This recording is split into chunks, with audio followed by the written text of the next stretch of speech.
everybody, and welcome to another Western tabletop video. Today we're going to be trying our hand at a bat rep. Now this one's actually a solo one, just with myself. We're going to be looking at some of the formatting, but we'll take you through the game anyway. We figured while we learn, we may as well give you the content. So we'll try out a couple of things, and we'll go have a look at the battlefield and the armies in just a moment. Tell us what you like, what you don't like, recommend formats you enjoy, and we'll see what we can do to replicate those. Alright, we'll see you soon. Okay, so I'm going to start with the battlefield, and then I'll get into the objectives and the mission, and then finish up with the armies. So the battlefield that we have today is a winter European board. This one was actually put together by Nick Light a couple of years ago, I think, and I'm currently in possession of it. It's a wonderful board, great detailing, really nice to play on. I thought it would make a really good introduction to these battle reports as a startup. Lots of buildings at the back there from OTP Terrain. Got some forest groves at the front, some little trench work stuff at the back. So obviously you could play this board a couple of different ways. I'm playing it short end to short end today. And with that, I should probably talk to you about the mission. The mission, narratively, is quite simple. The Soviets who are invading here need to make it across as much of this board as they possibly can. And each area of the board that they take has less objectives within it. So they start at the forest here with these copses. They've got 3 objectives that represent either buried supplies, ammunition, medical kit, maps, intel, and so they're going to secure those first of all. They're going to be worth 2 points each, so gives a leg up to them, to the allies, yes, but that'll make sense as we go further down. There's an objective here in this building, or just on the outside of that building, and another one in that church. Those are actually going to be worth 3 points each. So there's 6 points already that the Germans will have in their contention. So straight away, these 2 portions of the board in their points are actually equal. And as we come further down towards the back of the town, we've got the last objective here, just in between the crossroads. And that is meant to be the space that they capture to ensure that they can get their traffic through, that they can ensure that they can push on through the village, hold out any German reinforcements that are coming in to push them out of the village. It's their ultimate foothold, I guess, on the front of this village, because it would typically continue on past. And that's going to be worth 5 points. So that's a pretty critical piece. All the objectives will start under German control by default, and they won't turn to Allied control until they're actually captured. So the Germans don't have to physically sit a unit on them to defend them. They just have to keep the Allies away from them. Obviously, if they convert over, they will need to be redone. So I'll just go over the defending and then the attacking forces. There will be a preparatory bombardment, but I'll get into why that is in a moment. So for the German forces, with a standard reinforced platoon, it is quite a simple force. So I've got a squad of infantry in the bottom. Ignore that, that's my dog. We've got a squad of infantry in the bottom of the church end there, as well as one in this front garden, as well as one in that building, and one in that truck, who we're just keeping off to the side. All of them are armed exactly the same, which is 1 light machine gun, 1 Panzerfaust, and rifles. So it's a very stock standard equipment level, and that's done on purpose, partly because I'm playing solo, just keeps it easier on me. A medium mortar does not have a spotter. First lieutenant and a supporting officer. A Panzer III-N, who is just hiding behind those buildings there, getting ready. So that's a light howitzer tank with dual machine gun, 1 hull, 1 coax. A medium howitzer, who does have a spotter, and that spotter is actually up here in the bell tower. And then finally, we've got a sniper.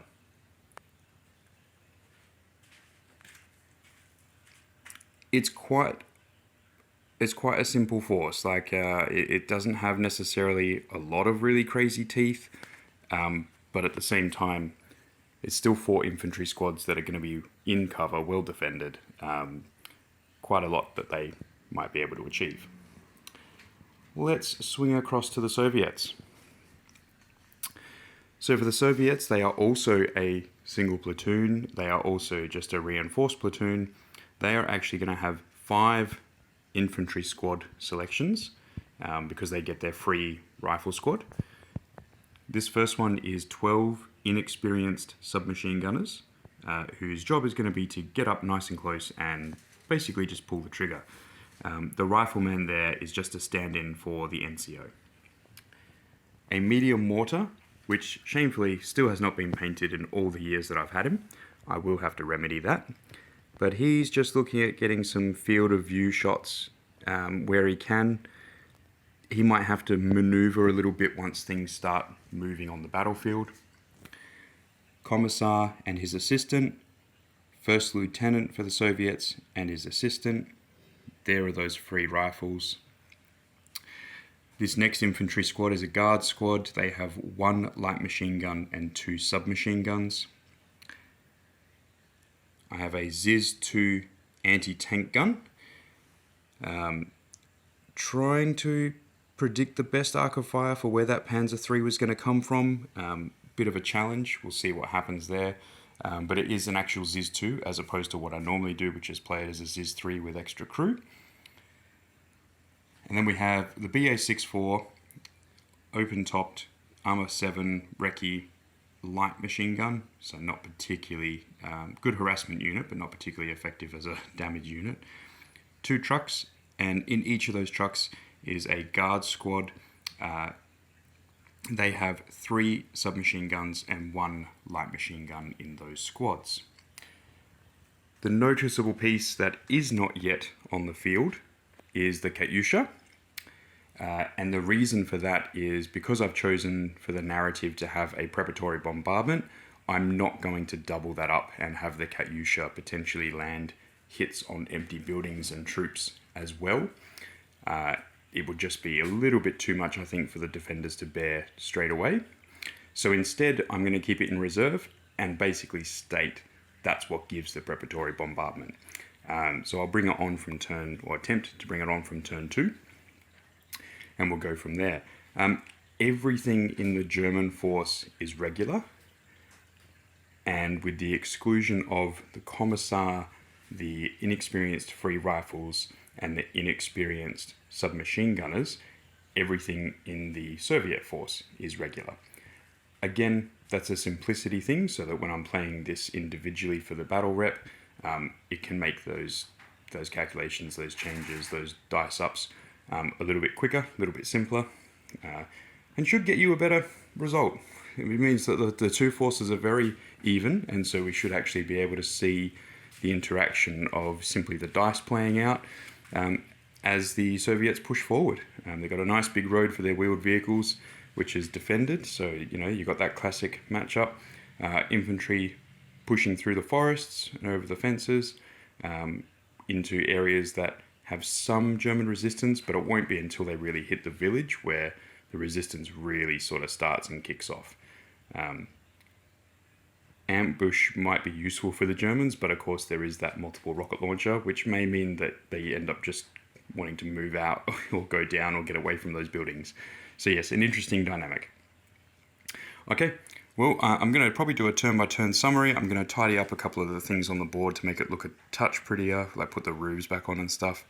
And then I'll grab a cuppa and we will kick off. Okay, well, I've just done the preparatory bombardment, and it's always a bit concerning when you're rolling lots of high-ish numbers to begin with. So I just went through the entire force and rolled those up. So the Panzer III ended up on 1 pin. Unit in the building ended up with 2 pins. truck and unit inside, 2 pins, commander, 2 pins, unit in the garden, 2 pins, 1 pin on the sniper unit, 2 pins on the spotter. The heavy weapons though, the mortar and the medium howitzer, lucky escape, no pins whatsoever. And then I've got 1 6 over here, so that is 2 pins, and then I'll actually roll for the damage in just a moment. Most of these rolls, if they're administrative, I'm not going to bother showing them on camera, but to get it started off, for +3 pins, there's definitely a model that is killed. I'll remove that casualty, remove the rest of the dice, and go on to turn 1. Okay, so the first dice that came out was for the Soviets, and they put their Katyusha down in reserve as a bit of a stall, because they have 13 dice versus 10. Admittedly, 5 of those dice are fairly weak, but they were going to see if they could get the Germans to do anything. The Germans were drawn as the second dice, and they put their howitzer on ambush. So that's going to be fun. So I can't obviously put it on indirect. I don't have an anti-tank shell, so it's a direct fire ambush shot from the howitzer, looking straight down the road at pretty much anything that wants to cross in front of it is going to have issues. And I can see the things right at the back of the back truck there as well. So that's not good. However, we then drew another Soviet dice, which we're allocating to the mortar. And the mortar is looking right down as far as we can. I've put something in the way now, but you should just be able to see that back building. And in that back building in focus is the howitzer. So they're going to go for an indirect fire, 6+ on the howitzer. The howitzer is going to choose not to go down. And that proves to be the wise choice. Alright, we'll get the next dice. Okay, Soviets got the next dice following the mortar. So they've put the anti-tank gun on ambush, looking to try and snipe out that Panzer III if it dares come around that corner. Well, at least that's the plan. The following dice was actually for the truck, which has advanced up here. So you just did a 12-inch advance and a pivot towards the end, trying to get some maneuverability options for a flanking maneuver. And he couldn't be seen by the howitzer over in that building in the corner, so no opportunity to trigger the ambush. He was obscured by the trees, the BA-64. This truck, when it comes, may not be so lucky. We'll go on to the next dice. Okay, and the Soviets, perhaps not unexpectedly, also got the next dice. This time, however, we activated our lieutenant and did the snap 2 to get both sets of the inexperienced troops moving at once. Now, again, because the ambush from the howitzer is a direct fire shot, none of these units were in line of sight moving up behind the trees. And yeah, they've just advanced up. So what happens now with these objectives is they will immediately become Allied Soviet or Russian objectives in this instance. And so if the German player wants to now reclaim those, they will have to come and get them. But in a similar way, to encourage the advance and the pressure on the town, the Allies don't have to sit on these objectives once they're converted. So these were very much objectives that were going to be taken as read, that they were just going to be picked up on the way through. But what it does is mean that they can't lose simply because they didn't reach the village. It'll be closer to a drawn game if they can get up and contest one of the middle ones, which is more what I wanted, as opposed to them getting held at the outskirts of the village and getting stuck and therefore losing, which would have been just narratively not really representative. Maybe a little bit on the front, but yeah, either way, they don't have to sit there on these ones. They'll be able to pour forward continually, and we'll pick up the third one as the game progresses. Okay, on to the next dice. And it's up to the little BA-64 that could. So he advanced down the road. The howitzer did not trigger its ambush. and he is actually going to shoot into that sniper. The sniper is not going to bother trying to go down or anything like that. They're fairly well protected. It's a light machine gun. We are movement. It's over 18 inches, so it's long range. They're a small team and they're in hard cover, so they're already at 7s at this point. So we'll roll for some 7s. We'll see if we get any. That's 3 possible. That is significantly better than what I thought we were going to get. No dice. And the Germans finally get a dice. It's basically been the Soviet advance game right now, but the Germans have finally got a dice. So what they're immediately going to do, due to all the pin suppression that came in from that bombardment, we're immediately going to snap to the officer, who's going to attempt his rally. Provided that he succeeds in his rally, he will then snap to an additional 3 units. German officer, first lieutenant, gets the +1 for the snaps, and he's going to attempt this squad in the front, the unit in the transport, and the transport themselves, and try and just remove all of those pins if he can. So let's first of all make sure that he can pass his order check, because this would be a bit embarrassing. Well and truly passed. Now he's on 2 pins, and so the D6 +1 is going to automatically remove it. So I'm just going to take those pins away, and then I'll do the truck, who's going to rally, and the unit inside that's going to rally, and then this unit at the back who's going to rally. The most any of them can be on is 2 pins, and so if they pass that order check, they're going to pass those pins. I won't need to roll for it, so I will do the truck first. 6 is a pass, unit inside the truck, 7 is a pass, and the unit in front of the garden, 10. Now 10 would normally be a pretty bad failure for a regular unit because they're on 9.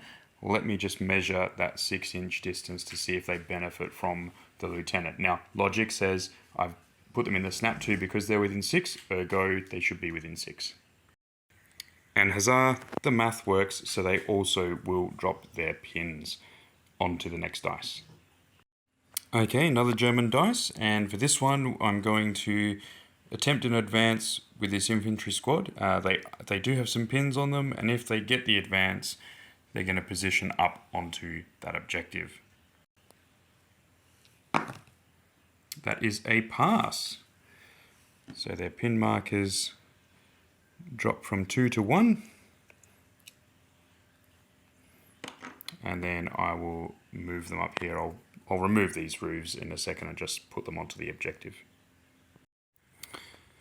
Okay, so the Germans, they rallied an extra couple of units and removed some more pins, and then it was a Soviet dice. And so we're looking to move this truck. As we know, that howitzer has been on menacingly ambush for a couple of activations and avoided shooting at anything else. It declared that it would shoot at this truck when it attempts to move. Now this truck, on its intent to move, is actually just going to follow the path of the other truck to get the protection from the trees, and then potentially bank over in the next turn or whatever, or drive around it. And so doing an advance 12 inches is going to basically drive it up to, in here. And so the line of fire, the line of the drive would have been along that path. There's a little bit of fudging here as a solo player that you need to work around your plans and whatever, but I simply played it as the earliest point where the model would be within range and line of sight, the howitzer would attempt the shot, thinking that was the easiest way to resolve it, because I wasn't going to get a particularly beneficial target. When I actually measured 2 things, first of all, the line of sight, obviously those trees and the buildings and things like that cut the angle very sharply, and so it actually can't go further than this facing of the die, so it can only be this side for the shot, because on that side it's all obscured. But that dice is also the maximum range of the weapon. So you see for the Germans what that means as a problem. They can't actually hit it because it's going to drive straight through that gap and be unassailable and then line up behind it. So Yeah, a slight, like a medium howitzer, actually max range, and couldn't touch it. So the truck's going to drive on through. The ambush is going to be switched to a fire order, which will instantaneously miss. Okay, and then the last order dice to come out for the turn, we had a Soviet one. So they put the unit in that first truck went down. Then we drew the last German one, which is for the mortar, because the sniper had gone on ambush just a bit earlier. Looking down that road, I suspect at the infantry that block there.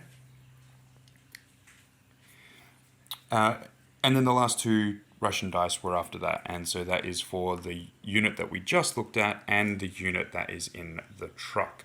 So we've got a couple of order of operations. So the first thing is that the mortar, because it actually can't see any enemy units, it's going to attempt to drop some smoke, which I know everybody is suddenly cringing at, but the reason I'm doing it is because I don't have any actual targets, so I may as well attempt a 6+ on a smoke drop somewhere outside of 12 inches so that I can feel comfortable that something is there. So quite simply for that, and to try and get a little bit of coverage and protection, I'm actually going to try and put that marker here. So first things first, I've got to measure that distance. However, I suspect that's outside the minimum range, and then I'll roll to see where that goes, whether it hits on target. In fact, I may as well roll to hit on target now.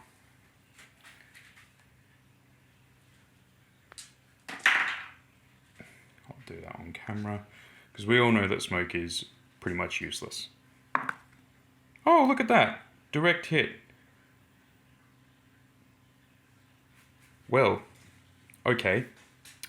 That has other problems. I was expecting it to move. It's a bit hilarious, but yeah, that howitzer is probably not going to be too happy that I've done that. Cool. I'm a little bit speechless about that actually, but that's okay. It's on camera. So that's going to hit. That's going to land right where it is, providing it's not in minimum range. If it is in the minimum range, it auto misses as normal. And then we'll do the other two actions, which, yeah, I'll have that infantry squad move probably across to that third objective behind that forest. And I suspect that the other unit will just go down because, well, now there's some smoke there. Interesting. And in that last move where the infantry are crossing across the field, the sniper's going to open up and take his ambush shot from where he was. So it should be in range. I'll measure that in a second. They're going to cross at a point where I'll have to have a look at the line of sight from the sniper to see if there's any sort of cover advantage, but not cover advantage, line of sight. Make sure that they're actually visible to take the shot. But then, let's have a look. That's a hit. Those guys are regular. That's a kill. All right, so I've got a mortar hitting with smoke on turn 1, exactly where I wanted it, and a sniper killing someone with 100% accuracy on turn 1. This is going to be a very interesting battle report. And then at the end of the turn, I'm actually going to keep this anti-tank gun on ambush, because the Panzer III is just around that corner. You can just see his treads from the edge of that building. And so that's probably a good fire arc just to hold on as long as these guys don't run in the way. And as long as that miraculously accurate smoke launcher doesn't somehow cause problems.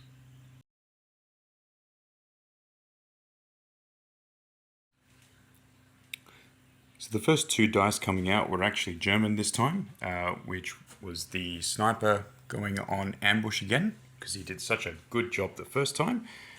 Took out an NCO. And this unit down here going on ambush as well, on either side of the church through the windows. The bottom level of that tower I've included as part of that building, but if they want to go up, they'll obviously have problems in that sense, which means they've got a window on each side to try and fire from, and the other side. They dropped their last pin and were successfully in ambush, and now it is the time for the Katyusha to come on. The Katyusha really needs to come on and just suppress. So Hitting will be great, but it's more about the threat of it being there. That giant smoke cloud in the middle does not help, so ironically that's going to be beneficial. But I'll roll for it to come on. It has to come on from the back edge, anywhere on the back edge. Wheeled vehicle, standard stuff, so here we go.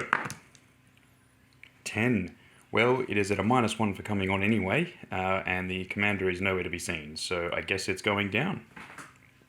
We'll go to the next dice. To follow up with another dice.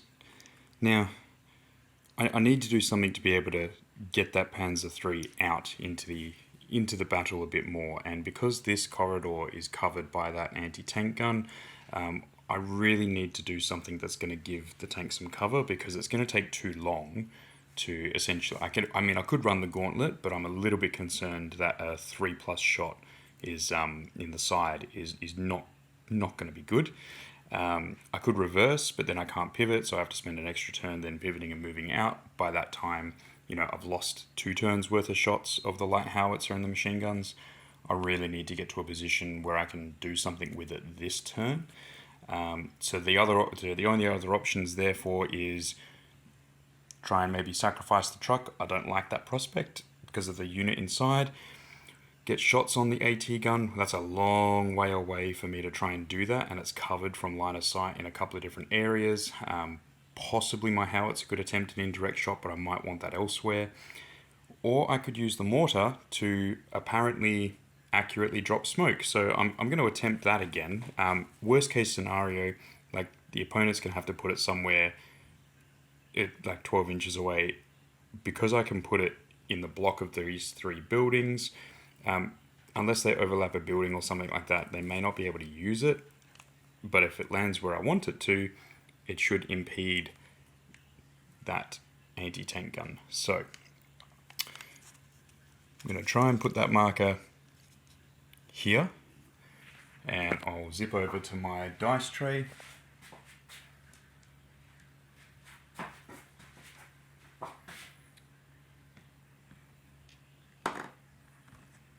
I've changed the dice over, but let's see if I can repeat this. No, not this time, so it is going to be repositioned. So the allied player will reposition that where they want, which I think, to be honest, is probably going to be in this vacant area up here, give them some of their own protection, but it definitely is going to come out of this corridor from that AT gun, which means I'll have to look at a different way to free up my Panzer III.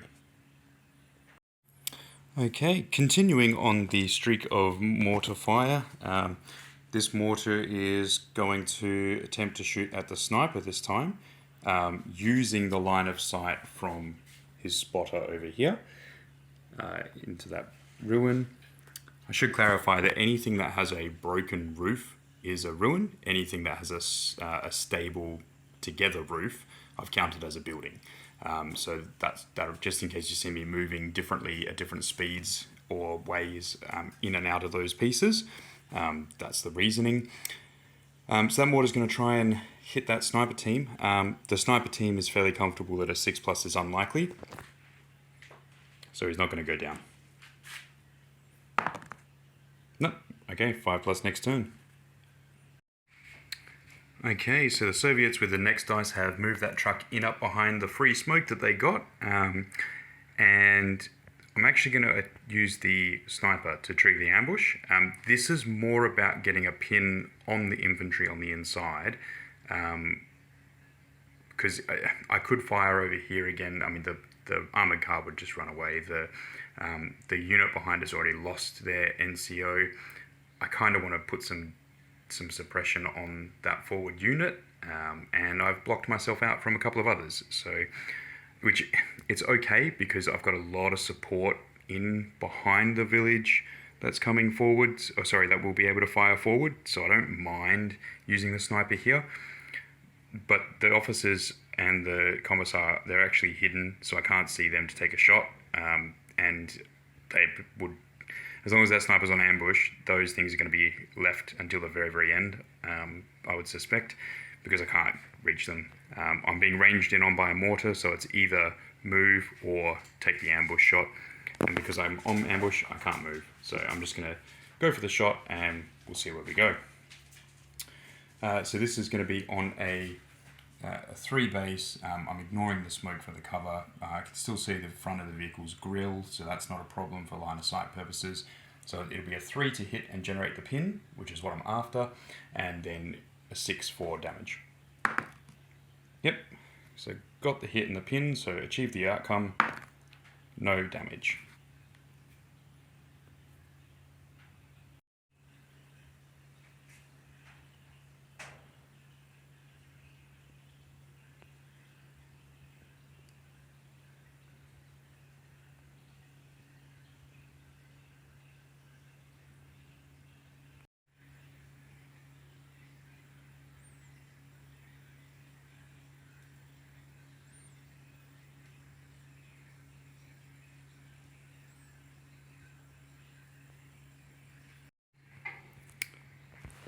With the Soviet dice, using a snap 2, we come to our first, most likely, firefight between 2 units. So we have these inexperienced rifles that advanced, that are going to shoot down at the squad in the bottom floor of this building. They were on ambush, however, so they're going to fire first, hopefully putting a pin on those inexperienced units, maybe taking 1 or 2 with them, and that should severely reduce their shots coming back. So in this unit we have a light machine gun, German light machine gun for the 5 shots. Then we have the rifles, but the submachine gun will not be in range.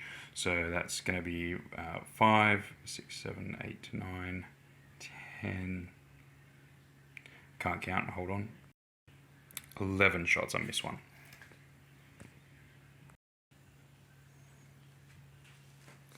Okay, 11 shots coming through. Obviously 1s, 2s and 3s are going to be out because no one's within 12 inches.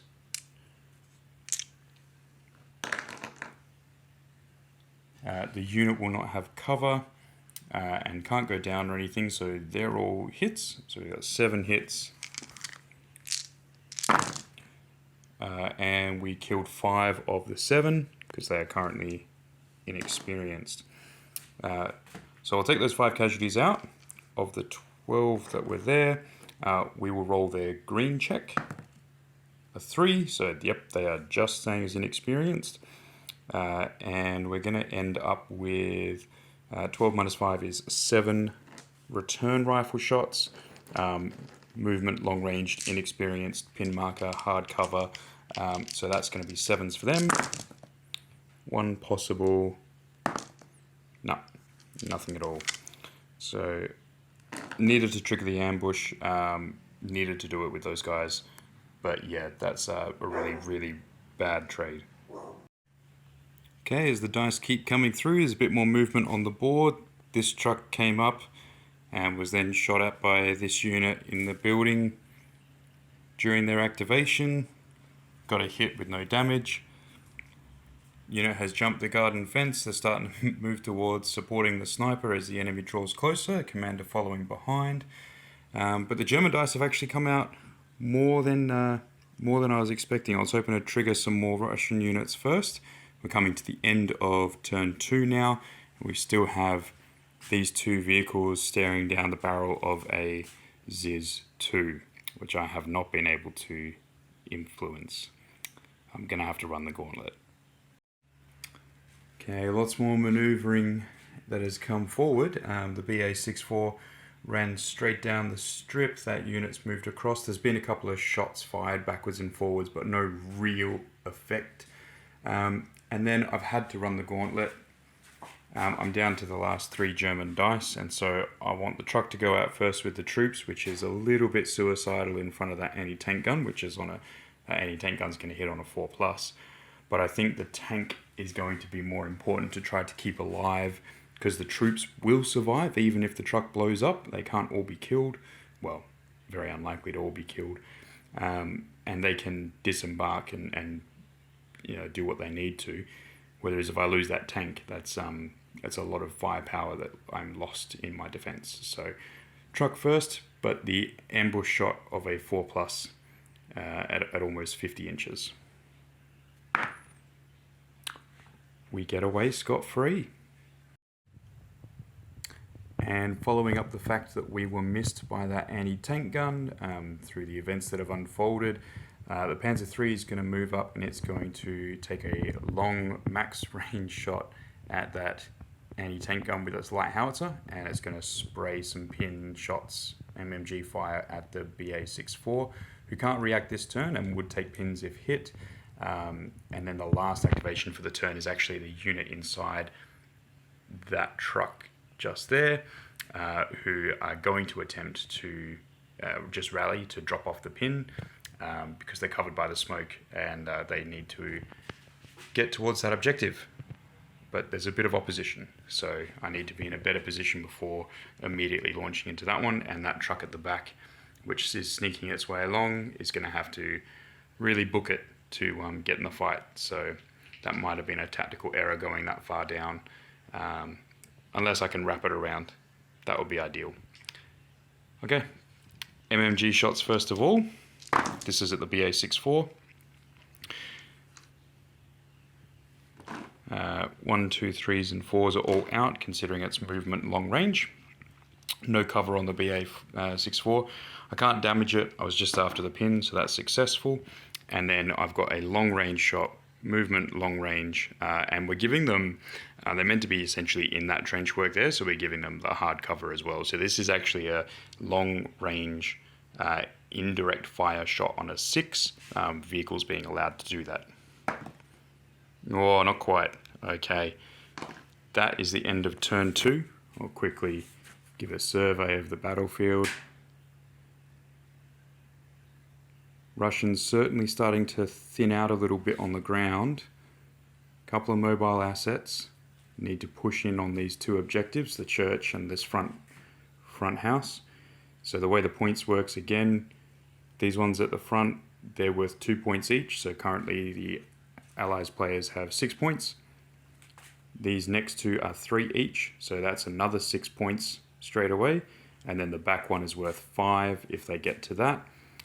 So from Germany's point of view, if they can hold the back one at 5 points and one of these on 3, that's 8 points versus what will be 2, 4, 6, 7, 8, 9 points. So they'll lose minorly if they drop one of these. If they hold one and contest the other, they will instead win. And anything worse than that is essentially going to be a victory for the Allies, and it's just how severe that victory gets. Ultimately, more stuff needs to actually die. So kill points don't count, but the objectives mean that you've really got to push to get somewhere. Okay, we'll come back in the start of turn 3.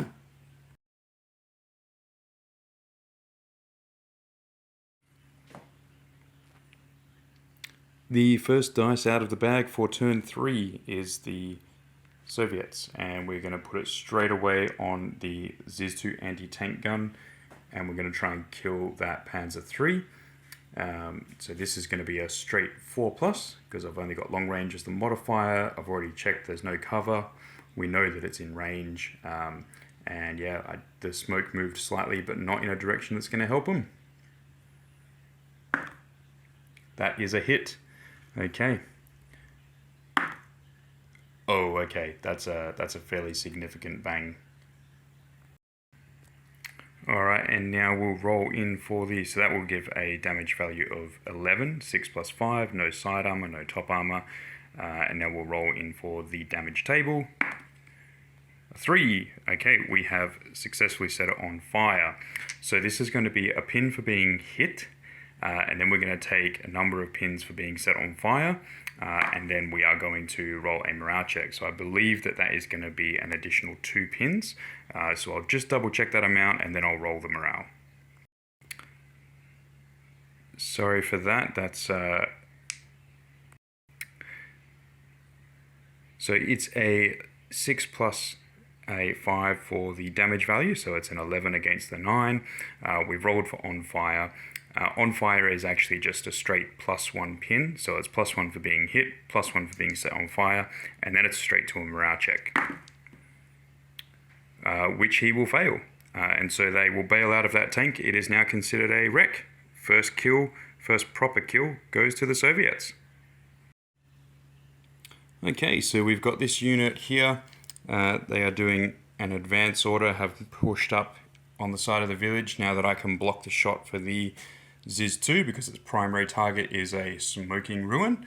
And they're going to shoot at the sniper. It's 7s to hit, the sniper's not going to go down, and we have 10 shots. I have one possible, which does not convert. And the Katyusha made it on this turn, so it did a 12-inch move and double pivot to position itself just on the rise here and looking down into the town, so you can see quite a bit, and it's actually going to pick on the truck that was near the Panzer III. When we come over to the truck near the Panzer III, and I measure out the distance using the template that I've got plus the 6 inches off the 3-inch piece of it, the unit in this building is hit, obviously the truck. This unit is caught. The sniper's safe because that's a ruin and they're not in the range, but I do clip that guy from the command team, the assistant, so the officer's probably yelling at his assistant to stop being such an idiot because he's too close. But that gives me 4 units to roll for on the multi-launcher. So I'm just going to start with, just get the dice tray. Now here, for those that haven't seen a multi-launcher kick off before, they do a multiple target on their profiling. And we'll start with the truck, needing natural 6s, no benefits of any sort. Nope, the truck's fine. We'll do the unit in the open, in between the garden and the building. Nope, they're fine. Commander team is fine. And then the last one is the unit in the building. They are also fine. So Katyusha not quite making its presence known, but also here and available on the battlefield.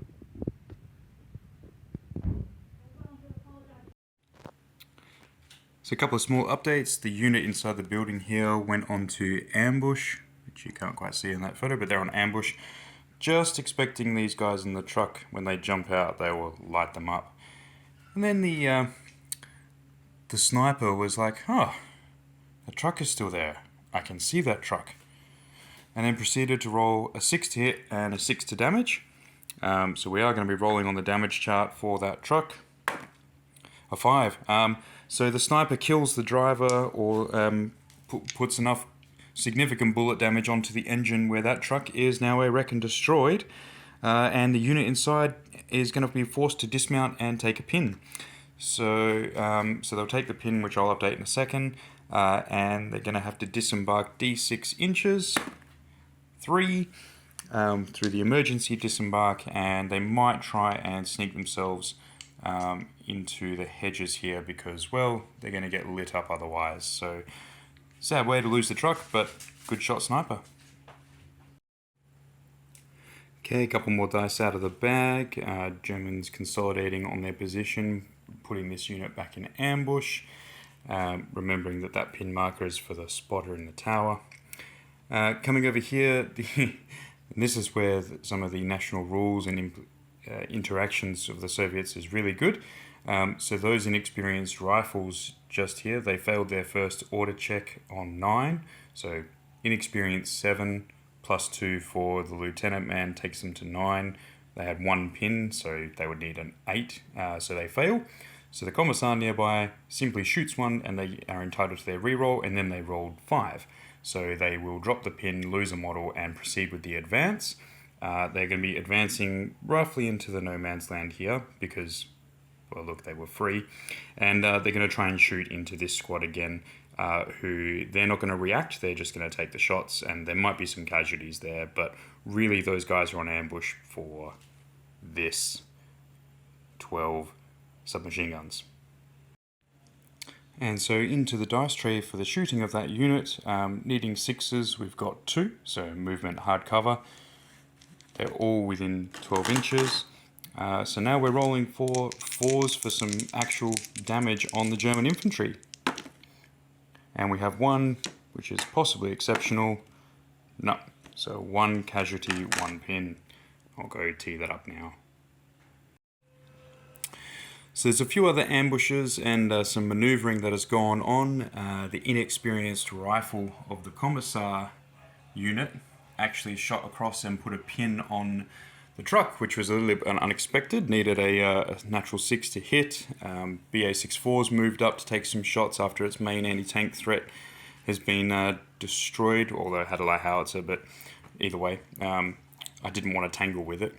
I've been a bit aggressive pushing this truck up past its morale check and just got shot on from the ambush fire in the building, so 2 models per fire point there on the windows, and that's resulted in 5 hits so far, so definitely taking some pins from the rifle fire. However, one thing I did not consider, sorry, so that's from that building to this truck. One thing I forgot about and didn't consider until I'd moved there was that there's a Panzerfaust in that building. So let's see what happens there. Of course it does. Okay, so rolling for Panzerfaust damage. Okay, that's probably a dead truck, I think. I'll roll out the rest of it anyway. Let's see. So that's something fairly significant. On the damage chart, I think it's like +5? I always get this wrong, it could be +4. Either way, I'm only a soft skin vehicle, so a 6 plus a 4 at the worst case scenario, that's a 10. That is still 3 more than my armor value. Okay, a 1 and a 2. So I'm not quite dead. Well, almost dead, but not quite. So that's an additional 2 pins and being immobilized and forced to down. So I'll just change that dice over. So we're at 1 pin for being hit and then 1 pin for each of those damage results. So that's 3 pins total. And now I'll take the 5 hits that we got from the rifles and see if I can score any additional damage. Yes, there's 1 more point of additional damage on the damage table. A 4. That will kill it. Ironically, the Panzerfaust did not kill it. It was a rifle. However, it is dead. We're taking 6 casualties on the unit inside. Well, that's really wonderful, isn't it? Here we go. And that's 4 casualties on the unit. Possible exceptional. No, just 4 casualties of the 11. Who are going to be forced to get out 3 inches again. So 3 inches for that unit to disembark and go down, for them to put some pressure on that objective in the later turns maybe, but they're probably just going to hide behind their truck now. That was a very successful ambush. The 4th German squad jumped out of the truck after passing their their order check, and poured all the fire they could into the inexperienced squad running across the field. And they cut down 4 of them, including the NCO, putting a pin on the unit, forcing the 50% check and all that. And they rolled a 3, so they're not going anywhere. Those 2 are staying there. We're almost at the end of turn 3. This is the deployment of who was left for that squad. We've got that squad that's disembarked with both trucks being stopped this turn. Loss of the Panzer III. I've got the German command squad there to go. The howitzer at the back still has an order to give, which is a little bit concerning. The squad that's around the back of the church there is still on ambush, and the only allied unit left to move is the 12 inexperienced rifles. So depending on where I choose to move those and how, they're probably going to trigger that ambush. It is noted that the ambush squad has a pin based on the free rifles that shot at it, so that will minimize some of the impact. But that looks like it's going to happen, and they will need to in order to rush that objective, as now we have 1, 2, 3 of the German squads sitting very, very close to one another. There is the full reality that the multiple rocket launcher could come in clutch here and cause significant damage to that entire line, but it also might not. It depends on what happens, I guess. But if it does, any hole that is created here could become a significant problem, although the Allies need to run their troops into those gaps. So that is becoming a very hard task. But remembering what the objectives are, if they get to this this mark where those objectives are and contest them, they will actually have the minor win. So they need to contest both to make that happen. And the mortar at the back there just dropped out with an advance, a run order. No, an advance order to position themselves down.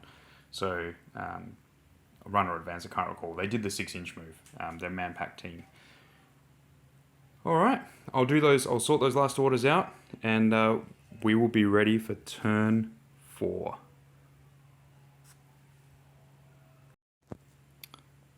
And the Soviet dice came out before the last German ones, and so the inexperienced SMGs have run around the side with the intent to get some shots back onto the unit in here. They've triggered their ambush to a fire order, and they have, 10 dice coming back. Those are on 5s, these are on 4s. 5s first. 2 hits. Sorry, realizing I'm waving the camera around a touch today. These are on 4s. A few more. Now this unit does not have the green special rule, and so whatever they take is whatever they take, and it doesn't get better. Genuinely cocked there, so I'm going to re-roll that one. Okay. 3 hits, 3 kills, 1 possible exceptional. Nope, just 3 dead. So for simplicity reasons, I'm going to take those ones away. It's not 50% of the unit, so I don't have to worry about any of those, but it is a pin marker, and then I will shoot back. Okay, so the trading of fire between the two, we lost 3 submachine gunners and took a pin, and we only dealt a pin back in return, so not a fantastic trade, but those submachine gunners are still in the fight. Then the howitzer over here, tracing its line of sight and its trajectories, it can actually see those same submachine gunners, and they're only going to be partially obscured by the ruins for -2, and they're just on the edge of 30 inches. So that 5 that I just rolled, that hits them, and we have a medium howitzer template that is going to go over the top of them, which is not particularly fantastic. Let's have a look here. So medium howitzer is the 2-inch. We'll sort of work out how many hits that are, but they're going to get hit, and they're going to take an additional D3 pins on top, which, they may not fold necessarily, but they may not do anything because they already had 1. But that'll be the last activation for the turn, so we'll wrap everything else up, roll for smoke at the beginning of turn 4, I think it is. And just to wrap it up, the medium howitzer is actually a 3-inch template, and so 6 models were absolutely destroyed, including an exceptional damage hit on the NCO, leaving 3 left on 4 pins, but they passed their morale check, so they will be there for turn 4.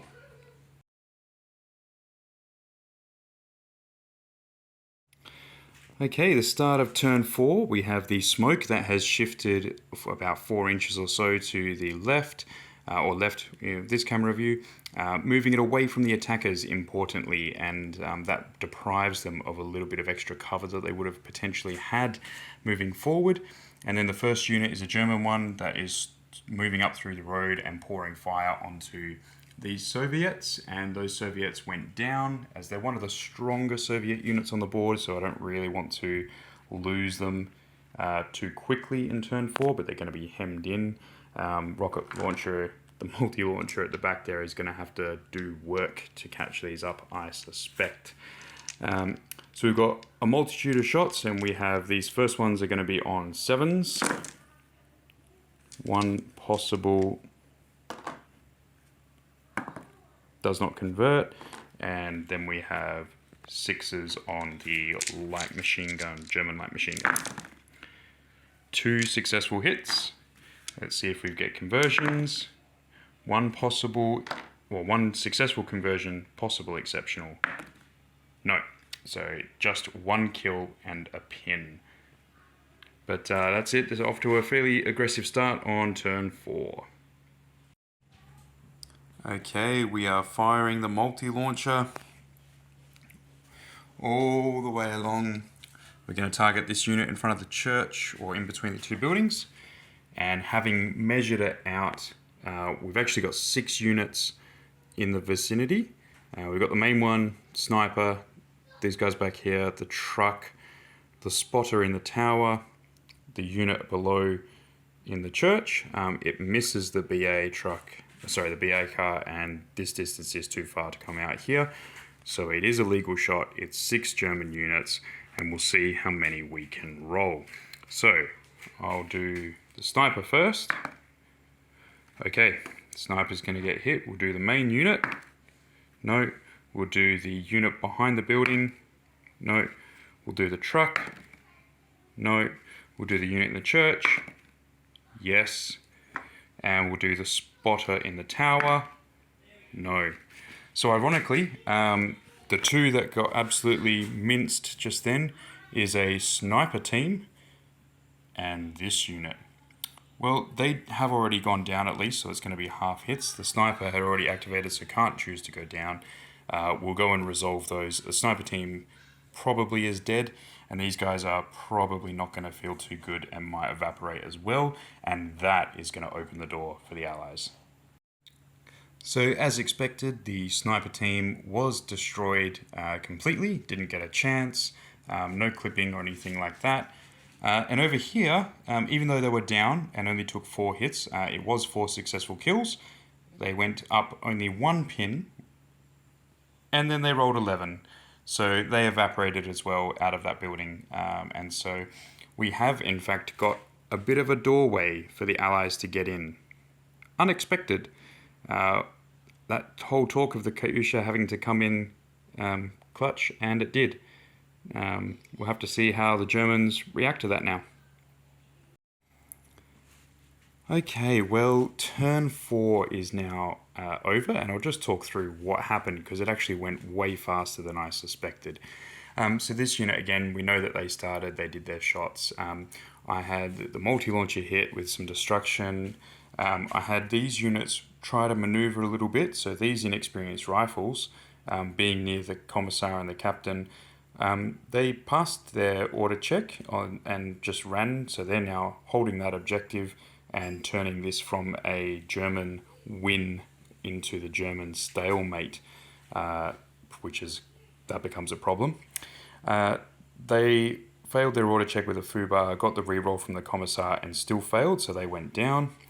The mortar is attempting to range in on the guys who have moved to the top of that building.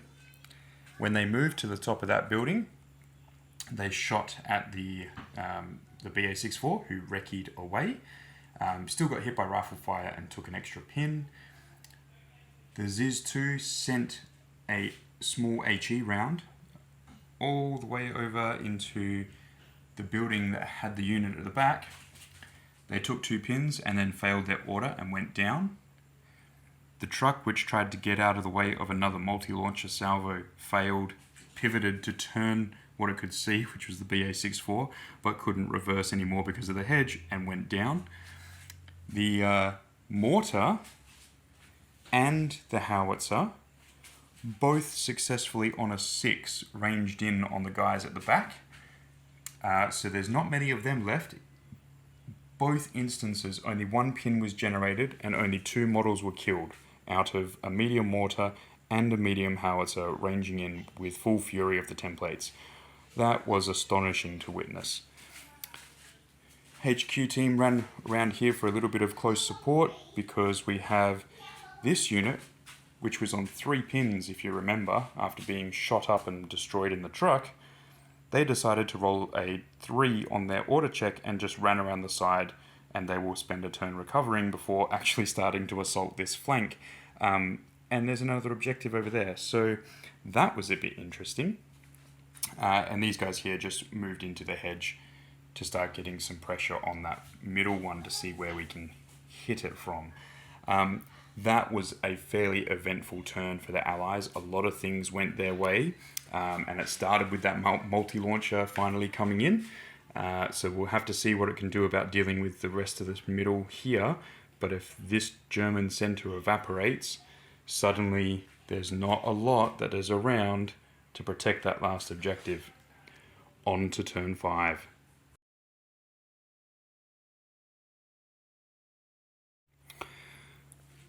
Okay, with the dust settling on turn 5, board state has changed a little bit, not least of which because the mortar and the howitzer did a proper job this time. So the howitzer opened up and removed the unit that was there, which has allowed the mortar to choose a different target. It shot towards the end of the turn after the BA-64 failed its auto check to fire. It passed its auto check to fire, which meant that it was stationary. So it's going to potentially hit the double turn. Multi-launcher unfortunately did not make good a second time around, which is a real shame because the Allies really probably could have used that. We've got the unit that was on ambush safeguarding that objective. They went down, avoid the incoming fire. HQ unit has moved up to provide another set of flanking shots on this unit. So whilst these guys have rallied, the command unit is there and these guys are still here. I've kept their ambush on them. That's going to pretty much lock this unit down. The church is probably the biggest one. The two models, this was a mistake that I made. I had two riflemen that were here holding the objective. And for some reason I thought it would be a good idea to move them into the church to attempt to shoot out and maybe kill the truck or put pins on the mortar team or something like that. And I hadn't realised, I didn't think it through well enough because the unit that was right there as a full strength unit only had one pin marker, so they just charged and slaughtered me in combat. They have taken a casualty from the combat and being shot at from the subsequent pieces coming in, but the best I'm probably going to be able to do for that objective now is contest it rather than hold it. So that is going to swing the game back to a German victory rather than a Allied victory or like minor victory. So that was a whoopsie moment. Back here, the heavy support, it's really cool having fighting short edge to short edge and actually have these units maximizing their ranges and firing at the other assets that are way down the end as well. That's been kind of cool.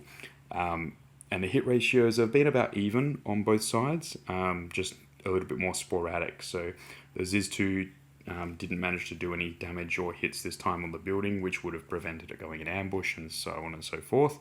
But yeah, and the mortar was on track to hit with a 4 last time against the sniper before the sniper was wiped out by the multi-launcher. So hopefully that doesn't happen again for the unit that is hiding under the smoke there. That would be frustrating for the mortar crew, having the potential to zero in twice taken away. But as it stands at the moment, we have 2, 4, 6 objective points to the Soviets. We have one that was Soviet that then became German again. That's worth 3 points. This one up here has at 3 points and unlikely, I think, to get coverage. There's a big unit there that I don't know if the Soviets are ready to go. If the multi-launcher hits it, maybe. This one's pretty safe, even though it's not really well guarded. And these guys are stuck because they're held up by that ambush fire. So pretty interesting turn 5. And we'll go for a turn 6, which will probably put the game beyond doubt in its final state. If the Allies do get a leg up with the multi-launcher shots, then possibly we will we'll go out for turn 7. But I think this is about it. All right, see you soon.